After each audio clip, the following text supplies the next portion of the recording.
नमस्ते and welcome to my channel Deep astro universe. आज मैं आपके साथ बात करूंगी मीन लग्न राशि वालों के लिए कैसा रहेगा जुलाई 2026 का महीना। अगर मैं आपके लिए बात करूं तो जितने भी बदलाव हो रहे हैं इस माह में वो आपको कहीं ना कहीं एक नई दिशा निर्धारित करते हुए दिखेंगे। और ये सारे बदलाव इतने ज़्यादा प्रबल हैं कि बहुत सारे तो अच्छे ही बदलाव हो रहे हैं। मतलब अगर मैं इन बदलावों के बारे में कहूँ तो ये बदलाव कुछ ऐसे होंगे कि अगर आपकी महादशा अंतर पितंत्र दशाएं इनसे जुड़े हुए बदलाव इस समय में निर्धारित कर रहे हैं और कहीं ना कहीं इंडिकेशन मिल रहा है तो आपके साथ जरूर होगा। क्योंकि यहाँ पे आपके लग्न के ही स्वामी जो दसम भाव के भी स्वामी बनते हैं वो होते हैं बृहस्पति देव। बृहस्पति देव ही अपनी उच्च की राशि में है, पंचम राशि कर्क राशि में। तो पंचम भाव में रहते हुए कर्क राशि में जब बृहस्पति देव दृष्टि देंगे तो दृष्टि देंगे आपके 11वें भाव को, आपके नवम भाव को और साथ ही साथ आपके लग्न को। तो यहां पर ये पुष्य नक्षत्र में रहेंगे, शनिदेव के नक्षत्र में। उसी वक्त ही अगर आप ध्यान देंगे तो शनिदेव लग्न में मीन राशि में है, रेवती नक्षत्र बुध के नक्षत्र में, आखिरी नक्षत्र होता है नक्षत्रों का। फिर वो भी मीन राशि में है जो बृहस्पति देव जिसके मालिक बन जाते हैं। यहाँ पे बृहस्पति देव दृष्टि दे रहे हैं लग्न को जहां पे शनि देव है। तो कुछ भी अगर आपको हेल्थ इश्यू चल रही थी या आप फील कर रहे थे बहुत ज्यादा मेरे ऊपर रिस्पॉन्सिबिलिटी है, वर्कलोड है, समस्याएं हैं, आप बहुत ज्यादा आपको एक परिश्रम एक भार झेलना पड़ रहा था अपने जीवन में रिस्पॉन्सिबिलिटीज का, या आप अपनी हेल्थ पे ध्यान नहीं दे रहे थे, या आप अपने खुद के होता है ना कि आप अपने ड्रेसिंग सेंस, अपने ब्यूटी या फिर अपने खुद के ही बारे में नहीं सोच पा रहे थे, उतना समय नहीं दे रहे थे। तो ये बृहस्पति देव यहाँ से जब दृष्टि देंगे ना तो आपका एक तो वर्कलोड रिस्पॉन्सिबिलिटी कम होगी, आपके अंदर पॉजिटिविटी आएगी। अब आप अपने बारे में भी सोचोगे, अपनी हेल्थ के बारे में भी सोचोगे। आपके जीवन में आपका भाग्य बढ़ता दिखेगा, अथॉरिटीज सपोर्ट करेंगे। जो लोग एजुकेशन की फील्ड में हैं, आगे बढ़ना चाहते हैं, हायर एजुकेशन, बेसिक, बैचलर्स जैसी भी एजुकेशन, फॉरेन ट्रैवल करना चाहते हैं, ये सब होगा। पिलग्रिमेज विजिट हो सकता है, किसी गुरु की आपको आशीर्वाद मिल सकता है, पिता का आशीर्वाद मिल सकता है। भाग्य साथ देगा, इच्छाएं पूर्ण होंगी, पैसे का लाभ होगा, सोशल गैदरिंग्स होंगी, आप सोशली एक्टिव रहोगे इस समय में। सोशल नेटवर्क आप तक आप बढ़ता हुआ दिखेगा, बच्चों से सहयोग मिलेगा, चाइल्ड बर्थ के इंडिकेशन। बहुत अच्छा पॉजिटिव टाइम है, आप कुछ सीखोगे, नया ज्ञान अर्जित करोगे। जो लोग जॉबलेस थे उनको जॉब लग जाएगी, उनको पैसा आने लगेगा, इसके भी होंगे क्योंकि शनि देव को दृष्टि ही दे रहे हैं बृहस्पति देव, बहुत स्ट्रॉन्ग कॉम्बिनेशन बन जाता है। यहाँ पे राहु केतु की बात करें तो राहु इस वक्त आपके 12वें भाव में है, केतु छठे भाव में है, वो भी शुक्र के साथ 4 जुलाई से सिंह राशि में। राहु जब भी कुंभ राशि में वो भी 12वें भाव में होते हैं। तो मैं अक्सर कहती हूँ ऐसे लोगों की समुद्र की यात्राएं होती हैं, फॉरेन ट्रैवल्स होते हैं, या ऐसी जगह जाके इनको रुकना पड़ता है या जाना पड़ता है जहाँ पे समुद्र है, बड़ा वाटर बॉडी है, ठीक है। इनके कनेक्शन बनते हैं फॉरेन के लोगों के साथ, ट्रैवल्स होते हैं, ऑनलाइन कनेक्शंस होते हैं, ये लोग इन्वेस्टमेंट्स करते हैं। कहीं न कहीं आप ध्यान देंगे बहुत सारे लोग मल्टीनेशनल कंपनी में इस समय में जा सकते हैं।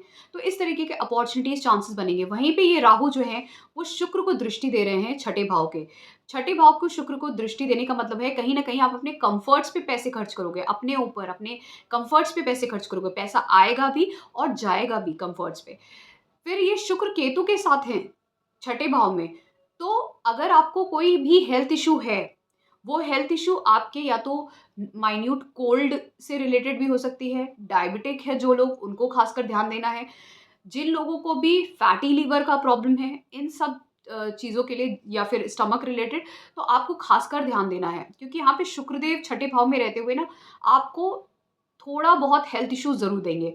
और केतु है, शुक्र है यहाँ पे, कोई भी ईएमआई वाले काम मत करिएगा, मतलब कोई भी लोन मत लीजिएगा जिसमें आपको ईएमआई देना हो, फिर आप स्कैम में फंस जाओगे। कोई भी अगर आपको अननेसेसरी बिना सोचे समझे, बिना कोई डॉक्यूमेंटेशन के पैसे मांग रहा है, या पैसे का कोई काम ऐसे बोल रहा है, या पैसे दे भी रहा है कोई भी ऐसे इलीगल तरीके से, मत करेगा, ये एक स्कैम हो सकता है। क्योंकि राहु 12वें भाव में है, दृष्टि शुक्र पे जा रही है जो आपके छठे भाव में है, स्कैम हो सकता है, ईएमआई में आप ट्रैप हो सकते हो। इन सब चीज़ों का ध्यान रखिए। आप किसी भी इलिसिट अफेयर में, आपको लग रहा है, देखिए अफेयर होने के चांसेस सबसे ज़्यादा आपके बनते हैं यहाँ पे। आप किसी से अट्रैक्ट हो गए, आपका रिलेशनशिप बिल्ड हो गया, कल को वो चीज़ हो सकता है वो गलत इंसान हो, सामने वाला पर्सन, या फिर आप एक सामने वाला अपोज़िट जेंडर जिससे आप अट्रैक्ट हुए वो गलत इंटेंशन रखता हो, ठीक है? तो ये सब चीज़ों पे आपको ध्यान देना होगा। यहाँ पे थोड़ा-सा आपके लिए कॉशियस रहने की ज़रूरत है, क्योंकि राहु के अंदर 12वें भाव में रहते हुए एक ट्रैपिंग, स्कैमिंग की एनर्जी भी होती है, ट्रैपिंग की एनर्जी भी होती है, जिससे आपको बचना है। खासकर शुक्र भी सामने छठे भाव में देख रहे हैं, इसलिए हेल्थ इश्यू और किसी भी इलिसिट काम में या कुछ भी आपको लग रहा है, आपका इंडिकेशन अगर आपको मिल रहा है कि पॉजिटिव नहीं है, तो प्लीज़ उससे दूर हो जाइए, ठीक है? थोड़ा-सा अपनी बुद्धि का प्रयोग करिएगा। बृहस्पति देव सपोर्ट करेंगे क्योंकि नवम भाव पे दृष्टि है बृहस्पति देव की, तो आपका भाग्य साथ देगा, कुछ भी बुरा नहीं होने देगा, बट आपको यहाँ पे आपको सतर्क रहना है। फिर उसके बाद सूर्यदेव की बात करें, सूर्यदेव मिथुन राशि में रहेंगे 15 जुलाई तक, वहाँ पे बुधदेव भी होंगे, वक्री बुध रहेंगे। वक्री बुध और सूर्य जब मिथुन राशि में रहेंगे, आपके चौथे भाव में, इसको मैं पॉजिटिव मानूँगी, बट प्रॉब्लम ये आएगी क्योंकि छठे भाव के मालिक जा रहे हैं पंचम भाव में, कुछ हो सकता है आप प्रॉपर्टी का काम कर रहे हो, कोई प्रॉपर्टी से जुड़ा हुआ, तो वहाँ पे आप लोन लेने की सोचें या कुछ करने की सोचें, वहाँ पे आपको बचना है, आपको ना लोन लेना है ना कुछ। अगर आप पूरे पैसे दे के खरीद सकते हैं, तो आप खरीदें, नहीं खरीद सकते हैं कोई भी प्रॉपर्टी व्हीकल, तो मत करें इस समय में, ठीक है?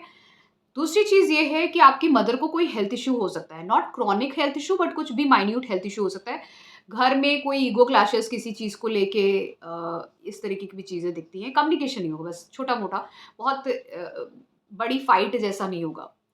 फिर ये सूर्य और बुध का कॉम्बिनेशन उनके लिए अच्छा है जो स्कूल में है, ट्रेडिंग करते हैं, उनके लिए बहुत अच्छा ये कॉम्बिनेशन है। घर में हो सकता है छोटे-मोटे चीज़ें आप ज़रूर चेंज करवा सकते हैं अपने, छोटे बहुत रेनोवेशन, उसके लिए ये समय बहुत अच्छा है। फिर ये बुध बहुत स्ट्रांगली चौथे चौथे भाव में है, घर से रहते हुए कोई अगर ट्रेडिंग का काम करता है, कोई कम्युनिकेशन से जुड़ा हुआ, ट्यूशन से जुड़ा हुआ, कोचिंग से जुड़ा हुआ, उनके लिए बहुत अच्छा समय है, ठीक है? हो सकता है आपकी मदर या आपकी वाइफ या आपके स्पाउस घर से रहते हुए कोचिंग, ट्यूशन या कुछ बिज़नेस शुरू कर सकते हैं, इस तरह के काम यहाँ पे कर सकते हैं, ये पॉसिबिलिटी यहाँ पे दिखती है। फिर यही सूर्यदेव आगे बढ़ जाएँगे 16 जुलाई को बृहस्पति देव के साथ पंचम भाव में होंगे कर्क राशि में, और बुध देव रहेंगे वक्री रहेंगे मिथुन राशि में, फिर बाद में मार्गी हो जाएँगे ये 24 जुलाई को। तो ये जो ग्रह हैं सूर्य और बृहस्पति, ये कहीं न कहीं आपके बच्चों की हेल्थ डिस्टर्ब कर सकते हैं क्योंकि छठे भाव का मालिक पंचम भाव में, तो उनकी हेल्थ डिस्टर्ब हो सकती है। आपको थोड़ा-सा इश्यू आ सकता है अपनी एजुकेशन में, थोड़े से इश्यूज़ आ सकते हैं, पर अच्छी बात ये है उच्च के बृहस्पति हैं, उच्च के बृहस्पति आपको समस्या देंगे, यहाँ पे ये सूर्य थोड़ी-सी समस्या देंगे, चाहे बच्चों से जुड़ी हो, चाहे आपकी एजुकेशन से, या कोई जो लोग प्रोडक्ट डिज़ाइनिंग सेलिंग करते हैं, क्रिएटिविटी का काम करते हैं, जहाँ पे आप बेचते हैं कोई चीज़, सामान बेचते हैं, खरीदते हैं, या आप अगर किसी ऐसी सर्विस में भी हैं, जैसे बैंकिंग हो गया, टीचिंग, वहाँ पे भी कुछ आपका कोई ऐसा काम है, जहाँ पे अथॉरिटीज़ के साथ कोई इंटरेक्शन है, सूर्य से जुड़ा हुआ कोई काम। तो वहाँ पे आपको ध्यान देना है। थोड़ा-सा माइन्यूट इश्यूज़ आएँगे, पर क्योंकि बृहस्पति देव है ना उच्च के, तो चीज़ें सॉर्ट आउट बहुत जल्दी हो जाएँगी। मतलब ऐसे भी होंगे कि आपको समस्या आई और चली गई, पता भी नहीं चला, ऐसा होगा। फिर मैं मंगल देव की बात करूँ, मंगल देव इस माह में अगर आप ध्यान देंगे तो मंगल देव वृषभ राशि में है, और मंगल देव वृषभ राशि में रहते हुए आपके तीसरे भाव में, मंगल देव यहाँ पे आपके नवम और दूसरे भाव के मालिक हैं, अच्छे माने जाएँगे आपके लग्न अनुसार। तीसरे भाव में वैसे भी उपचय भाव में मंगल बहुत अच्छा करते हैं। क्यों अच्छा करते हैं? ये आपकी विल पावर, स्ट्रेंथ बढ़ाते हैं, मेहनत बहुत अच्छे करते हैं आप जीवन में। आपको कोई इनिशिएटिव लेने के लिए कहा जाता है, बहुत अच्छे से करते हैं, टेक्निकल स्किल्स में बहुत अच्छे होते हैं। आपके डेफ़िनिटली आपके भाई होते हैं यहाँ पे, तीसरे भाव में जब होते हैं, भाई के साथ कम्युनिकेशन अच्छा बिल्डअप होता है, अच्छा होता है, और भाई डेफ़िनिटली होते हैं ऐसे लोगों के। यहाँ पे तीसरे भाव में जब मंगल है, ये कहीं न कहीं दूसरे भाव के मालिक होते हुए अपने से दूसरे भाव में है, तो आपको धन, परिवार से जुड़ी हुई सफलताएँ मिलेंगी, धन बढ़ेगा आपका। उसके धन को बढ़ाने के लिए आप हो सकता है ट्रैवल करें, कुछ नया शुरुआत करें। तो हो सकता है आपका फैमिली बिज़नेस हो, आप उसको ग्रो करें, या आप जो जो काम करते हैं उसको बढ़ाएँ, आपको ट्रैवल करना पड़े, या फैमिली में कुछ ऐसी गैदरिंग होना, कुछ अच्छा, कुछ आपके ब्रदर्स से जुड़ा हुआ कुछ फैमिली में काम होना। ठीक है? तो एक अच्छी पॉज़िटिव इंडिकेशन है उस चीज़ का। फिर ये जो मंगल देव हैं, ये दृष्टि भी दे रहे हैं अपनी ही राशि वृश्चिक राशि को, नवम भाव को। तो ये भी एक पॉज़िटिव इंडिकेशन है। बहुत सारे लोगों के ट्रैवल्स होंगे, जो हायर एजुकेशन, टेक्निकल एजुकेशन की तरफ जाना चाहते हैं, उनके लिए भी बहुत अच्छा समय है। आप किसी कंसल्टिंग या किसी रिसर्च ओरिएंटेड कामों में भी जा सकते हैं। और वो किसी भी फील्ड में हो सकता है, बट कंसल्टिंग डेफिनेटली दिखता है जहाँ पे आपको थोड़ा बहुत अपने स्किल्स के साथ आपको कंसल्टेशन भी देना है, ज्ञान भी देना है, इस तरह के काम। यहाँ पे आप देखेंगे कि भले ही आपके अथॉरिटीज़ के साथ एट टाइम्स आपके आर्ग्यूमेंट्स हों, ऐसे चांसेस बने, but many a times because Brihaspati की नवम भाव पे दृष्टि है, आप देखेंगे वो इंस्टेड आपकी बात सुनने लग जाएँगे। अगर आप कुछ कह रहे हैं, आपको लग रहा है कि ये जो बात कह रहे हैं वो नहीं सही है, आप तुरंत उस अपने स्किल्स को, अपनी नॉलेज को, हो सकता है अपने एक्सपीरियंस को बताते हुए कुछ शेयर करें, उनको मेबी ओवरटेक करते हुए या कुछ बीच में काटते हुए। तो हो सकता है वो आपको इंस्टेड बुरा मानने के आपकी बातों को, वो हो सकता है आपको सुनने बैठ जाएँ कि हाँ, ये क्या कह रहा है, ये इंसान क्या कहना चाहता है। उसी के साथ-साथ अगर मैं बात कहूँ मंगल देव की दृष्टियों की, तो उनकी एक दृष्टि दसम भाव पे भी जाएगी, अष्टम दृष्टि, और एक दृष्टि यहाँ से छठे भाव पे भी जाएगी। देखिए, छठे भाव पे जब दृष्टि जाती है ना, तो जैसे पराक्रम बढ़ता है वैसे आपका कॉम्पिटिटिवनेस भी बढ़ता है, तो आप शत्रुओं पे विजय प्राप्त करते हैं। पर एट टाइम्स ये झगड़े का कारण भी बन जाता है, क्योंकि आपके अंदर एग्रेसिव एनर्जी होती है बहुत ज़्यादा। तो अननेसेसरली किसी भी कॉम्पिटिशन में आपको डिबेट या आर्ग्यूमेंट नहीं करना है लोगों के साथ। अच्छा है करियर के लिए, करियर पॉइंट ऑफ व्यू से यहाँ पे एक नया बदलाव होता हुआ दिख रहा है आपके लिए, तो एक बहुत पॉजिटिव इंडिकेशन है। तो ओवरऑल मैं ये बोलूँगी ये मंथ आपके लिए बहुत पॉजिटिव है। कुछ अच्छा बदलाव आ रहा है, अच्छे चेंजेस आ रहे हैं, आप उसको यूटिलाइज़ करिए, आगे बढ़िए।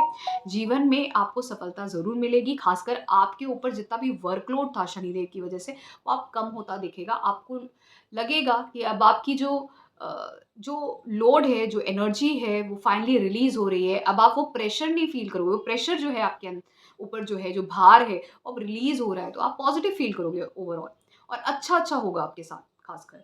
तो ये था मेरा एनालिसिस। अगर आपको पसंद आया, please do subscribe to my channel Deep astro universe, and for paid consultation आप मेरे व्हाट्सएप नंबर पे मुझे कॉन्टैक्ट कर सकते हैं। Thank you so